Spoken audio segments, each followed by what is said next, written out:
Yo halo semuanya, yap judul video ini mungkin membuat fandom lain kepanasan. Cuma ini berdasarkan data aja ya. Di beberapa tahun ini si Kei itu selalu ada di puncak best female di kono light novel Gasugoi. Ini udah bisa menjadi salah satu bukti kalau si Karizawa Kei itu salah satu best girl. Lah Ichinose lah yang lebih best girl bang. Alah Ichinose itu kena mental mulu ya, menang di boba doang. Maaf keceplosan, nggak bercanda tadi ya. Ya oke lah, kali ini mari kita bahas kenapa sih mayoritas yang ngikutin Classroom of the Elite itu lebih condong suka ke Karizawa Kei. So siapkan sabuk pengaman, mari kita masuk ke pembahasannya. Karizawa Kei sendiri baru diperkenalkan pada volume 4 light novel dan di season kedua animenya awal-awal. Ainokoji merekrut Karizawa Kei ini untuk menjadi rekannya dan terjadilah kesepakatan kerjasama antara keduanya. Ainokoji yang tahu masa lalu Kei yang merupakan korban bully berjanji akan melindungi Kei apapun yang terjadi. Tapi sebagai gantinya, si Kei itu harus membantu Ainokoji.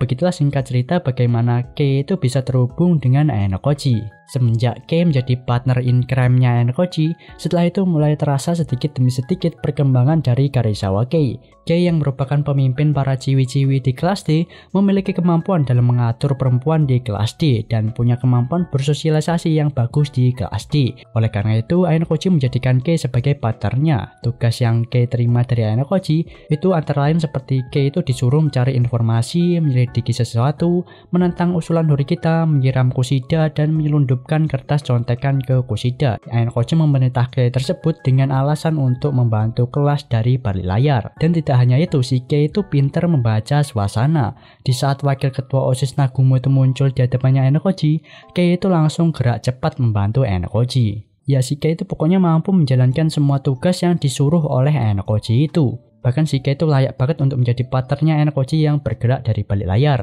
Kei aja sendiri tuh nggak tahu maksud dari setiap perintah yang Ainokoji berikan kepadanya. Kei itu ibarat udah kayak dilatih oleh Ainokoji jadi assassin ya. Berkat disuruh-suruh terus sama Ainokoji membuat Kei itu mendapatkan kemampuan untuk merasakan hal sensitif yang ada di sekitarnya. Dari sini kelihatan kalau karakter dari Karizawa Kei itu multi talent dan fleksibel kerjanya dibandingkan dengan karakter lain seperti Horikita maupun Sato yang sempat Ainokoji mau jadikan partner baru sebelumnya tapi nggak jadi ya, karena Ainokoji itu masih melihat kalau Sato tuh belum mampu menggantikan peran dari Kei. Bahkan di saat Ryuen yang merundung Kei di atas atap, di saat itu Ryuen tuh menyuruh Kei untuk menyebutkan nama orang yang ada di balik layar di dalam kelas D. Tapi Kei itu nggak mengatakan apapun. Di sini kesetiaannya Kei itu teruji. Dia itu nggak mengkhianati Ainokoji, itu demi dirinya sendiri. Dari kejadian Ainokoji yang bentrok sama Ryuen di atas atap, membuat kepercayaan Ainokoji kepada Kei itu meningkat. Di sisi lain, kepercayaan Kei terhadap Ainokoji juga itu ikut meningkat. Di saat Ainokoji datang menolongnya dan menghantam Ryuen and the gang di atas atap. Saking setianya Kei itu udah menganggap kalau Ainokoji merupakan sosok penting di kehidupannya melebihi kedua orang tuanya. Sebegitu percayanya Kei kepada Ainokoji. Awalnya Kei yang merupakan benalu mulai kelihatan perkembangannya setelah berhubungan dengan Ainokoji. Dan setelah insiden Ryuen pada volume 7, Kei itu mulai ada rasa terhadap Ainokoji. Setelah dari insiden itu, Kei itu sedikit lepas dari trauma masa lalunya dan menerima masa lalunya tersebut. Sayangnya setelah kejadian itu, Kei itu dihadapkan dengan dua pilihan. Kei di dalam hatinya itu telah mengakui kalau dirinya itu suka kepada Ainokoji. Dan di saat yang bersamaan, salah satu teman dekatnya yaitu si Sato curhat ke Kei kalau dia itu akan menembak Ainokoji. Di sini Kei itu memilih untuk membunuh perasaannya sendiri dan membantu sahabat dekatnya yaitu si Sato untuk double date. Tapi sayangnya Sato yang udah nembak Ainokoji itu hasilnya ditolak. Di sini si Kei itu udah ngalah ke Sato ya. Cuma keputusan menerima atau enggaknya itu kan ada di tangan Ainokoji. Kei udah membantu Sato yang terbaik sebagai teman dekatnya. Pada puncak volume 11.5 adanya perubahan hubungan antara Ainokoji dengan Kei. Mereka itu mulai berpacaran. Ainokoji nembak Kei di sini. Kei itu dianggap Ainokoji ibarat itu Kei itu merupakan buku percintaan. Kei merupakan buku percintaan terbaik yang Ainokoji dapatkan. Maaf agak kasar ya kalau ngomong buku percintaan Kei. Maksudku Kei ini adalah karakter yang tepat dalam membimbing Ainokoji dalam merasakan kasih sayang ataupun cinta sebagai pacar. Karena Ainokoji itu nggak mendapatkan hangatnya kasih sayang dari kedua orang tuanya saat masih kecil. Dan dari yang gua lihat Ainokoji itu best couple untuk saat ini. Mungkin ada yang berkata ya, Bang kan ini bukan genre romance, bisa jadi si Ayanoke itu putus. Kalau itu belum tahu sih ya, tapi ya sebenarnya dalam salah satu SS dari volume 4, Kei itu pernah bilang kalau Ayanokoji itu akan menjadi orang yang berharga baginya selama 3 tahun ke depan. Ini mungkin bisa jadi salah satu clue kalau hubungan Ayanoke itu akan bertahan sampai mereka lulus. Tapi ya nggak tahu juga ya, mungkin ada suatu momen dimana pas mereka kelas 3 mereka itu putus, dan setelah mereka putus Kei itu masih menganggap kalau Ayanokoji itu merupakan salah satu orang yang berharga. Ya kemungkinan itu juga masih bisa terjadi sih. Yang jelas Ayanoke itu best couple sih ya dari yang gua lihat.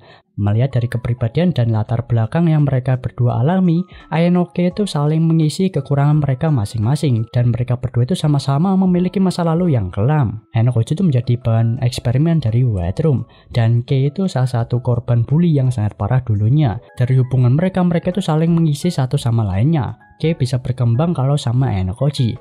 Di sisi lain, Ayanokoji yang nggak pernah merasakan kasih sayang dari kedua orang tuanya itu bisa belajar kasih sayang itu dari pacarnya sekarang, yaitu Karizawa Kei. Oleh karena itu mereka itu nampak cocok satu sama lain sih. Padahal ini like novel genre school psikologikal, tapi momen Ayanoke itu mengandung romance yang bikin nyengir sendiri. Apalagi pas momen Kei ngegoda Ayanokoji pas di volume 4.5 itu contohnya. Ayanokoji yang dingin digoda sama cewek tsundere, kayak lucu aja gitu ya. Gak cuma dari segi perkembangannya dengan main karakter yang bagus dari Karizawa Kei ini, yang gak kalah menarik tentu aja penampilan dan sifat dari Kei. Penampilan Kei itu kayak cewek gal gitu. Gal ini adalah cewek yang berpenampilan modis dan nyentrik, dengan jas blazer yang diikat di pinggangnya, lalu rambut twintel, kucir kuda, blonde, dan long hair. Ditambah dengan sifatnya Kei ini yang tsundere, malu-malu tapi mau, mana tahan ya kan. Luarnya penampilan Kei itu memang kayak cabe-cabean, modis, dan sifatnya itu si Kei itu angkuh serta sombong. Tapi aslinya terdapat sifat yang sangat lemah dan rapuh karena trauma yang dia alami dulu. Ya mungkin bagi mayoritas membaca Yoshitsu, Kei itu mungkin menjadi salah satu best girl. Tapi ya bagiku pribadi tetap sih ya, Chapezira Sensei tetap number 1 di hati. Kalau kalian sependapat Chapezira Sensei number 1 berarti kita teman ya. Ya mungkin itu dia tadi beberapa alasan kenapa si Karizawa Kei ini layak disebut best girl. Kalau ada tambahan silahkan coret di kolom komentar. Sebelum gua akhiri mungkin kalian bisa bantu follow IG gua ya. Di sana gua biasanya bahas code juga dan biasanya share meme juga, ataupun kasih info terbaru tentang code di story biasanya ya. Serta kalian juga bisa follow akun PlayStationku. Di sana ada beberapa konten yang nggak ada di YouTube, jadi bisa kalian cek dan follow aja tuh. Sekian video kali ini dan see you next video. Bye bye.